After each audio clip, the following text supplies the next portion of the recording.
পরের প্রশ্ন হলো শাবান মাসের আমল সম্পর্কে জানতে চাই।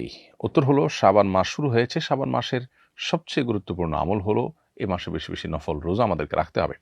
নবী করিম সাল্লাল্লাহু আলাইহি ওয়াসাল্লাম সম্পর্কে আয়েশা রাদিয়াল্লাহু তাআলা আনহা বলেছেন, কানা নবী সাল্লাল্লাহু আলাইহি ওয়াসাল্লাম ইয়াসুমু শাবানা ইল্লা কালিলা। নবীজি পুরো শাবান জুড়েই প্রায় রোজা রাখতেন, সামান্য কয়েকটা দিন বাদে।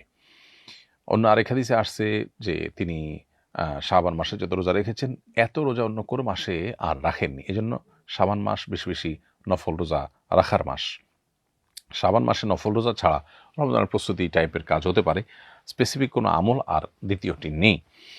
আর শাবান মাসের মধ্য রজনী লাইলাতুন নিসফিন শাবান, সেটি হাদিসের আলোকে মর্যাদাপূর্ণ রাত হিসেবে সাব্যস্ত হয়। সেই হিসাবে আল্লাহ তাআলার কাছে মাগফিরাত চাওয়া, আল্লাহ তাআলার ক্ষমা লাভের চেষ্টা করা, সেটা মৌলিকভাবে অবশ্যই প্রশংসনীয় হতে পারে। কিন্তু এই রাতকে ঘিরে আমাদের সমাজে বহু কাজ হয় যেগুলো কোরআনের সাথে কোনো সম্পর্ক নেই, এবং এটাকে ভাগ্য নির্ধারণের রজনী হিসাবে আমরা যারা মনে করি সেটাও সঠিক ধারণা নয়। তো শাবান মাসে বেশি বেশি নফল রোজা রাখা উচিত, বিশেষ করে শুরুর দিকে, মাঝের দিকে। তবে শেষের দিকে রোজা রাখা অনুচিত এবং নিরুৎসাহিত করা হচ্ছে বিভিন্ন বর্ণনা, বিভিন্ন হাদিসে।